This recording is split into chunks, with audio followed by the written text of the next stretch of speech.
time to talk about James Bond, 007. We're gonna start with Die Another Day, Pierce Brosnan's film. Yeah. So, well, this one basically is all over the place. You either love it or you hate it. So, let's jump into this. So, well, obviously MGM owns the rights to all these. This is like the 20th or 21st James Bond film. So, yeah, it was released November 2nd, 2002, starring Pierce Brosnan and Halle Berry.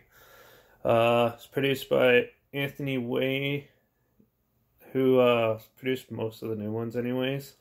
Written by Neil Purvis and Robert Wade, and directed by Lee Tamari, who also did Once for Warriors, The Devil's Double, and a couple other films. So, yeah, this one here is pretty nuts. It had a budget of $140 million, and it made just over $432 million when it came out.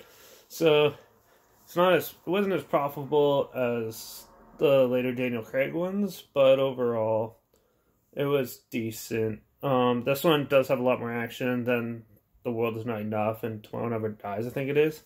The last two Pierce Brosnan does. So, yeah.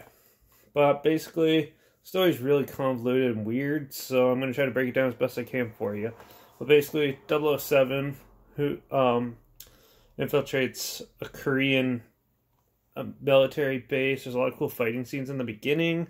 And then he sort of like falls victim to it. And then the killer that's trying to kill him gets away. So, basic spy premise, basically. He basically goes out and tries to find this guy, and he has trouble doing it, and he does it. He has this typical run-in with some Bond girls, all the sexual love scenes and everything, and but basically the villain, I might spoil some of this by the way, but yeah, this villain is basically changing his race, turning himself Caucasian, to get him, and now he sort of like catches on to like playing a cat and mouse game throughout this film of where he's at, and then basically ends up fighting him and conquering him, basically. So it's your basic like action film James Bond thing, and most people probably seen this anyway, so I don't really have to explain it. There's a lot of weird things in it though, like a random fencing duel that turns into a sword fight that is cheesy as hell. They have random throwaway characters that are underdeveloped, but overall, this film is moderately okay. It does have a lot of good action scenes in the beginning. The dialogue is lackluster and boring for most parts, and they sort of seem like what most early 2000 films do, is just throw everything in one package with no explanation. So basically it does the same as Scream sequels and a lot of other junk that came out in those years.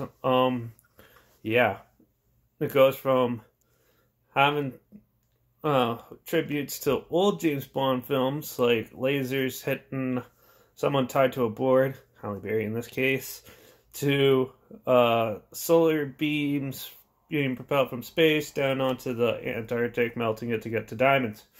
And basically, Bond's trying to stop the film from doing that, and yeah. So it's very convoluted, confusing, and messed up.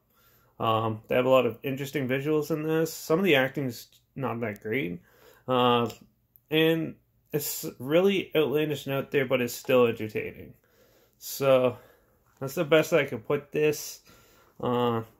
Besides it not making sense, it's still a decent film. It's not as boring as like the other two or three before this. Obviously, GoldenEye is Pierce Brosnan's best one, but this one is a little better. They kind of did the same thing as what they did with the what's his name, Nigel Moore's character in the 70s, when basically had a fat guy blow up like a balloon when he got bit by a shark.